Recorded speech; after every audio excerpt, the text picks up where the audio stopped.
Sektor pariwisata Bali di tahun 2019 akan menemukan hal-hal yang positif. Beberapa hal yang perlu ditingkatkan oleh stakeholder pariwisata, terutama dalam menerjemahkan program Branding Image Sales atau BIS yang dicanangkan oleh pemerintah.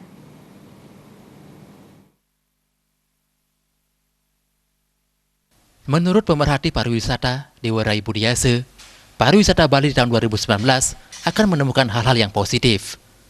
Hal ini terlihat dari banyaknya penghargaan internasional yang diterima Pulau Bali di tahun-tahun sebelumnya.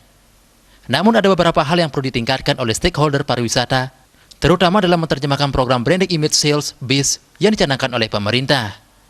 Untuk menerjemahkan program BIS tersebut adalah dengan cara meningkatkan daya saing promosi pariwisata Bali. Selain ilmu teknologi yang digunakan sebagai sarana promosi pariwisata, perlu juga dilakukan secara langsung, sehingga promosi pariwisata secara berkelanjutan bisa terus dilaksanakan ke depannya. Barangkali yang perlu ditingkatkan tahun 2019 ini adalah stakeholder pariwisata sendiri harus mampu menerjemahkan program BIS yang dicanangkan oleh pemerintah, yaitu pertama mengenai branding, BIS branding, kita sudah berhasil. Kita berhasil mengangkat branding kita menjadi Wonderful Indonesia. Itu baru kali ini terjadi bahwa branding pariwisata Indonesia mempunyai satu kesatuan yang luar biasa.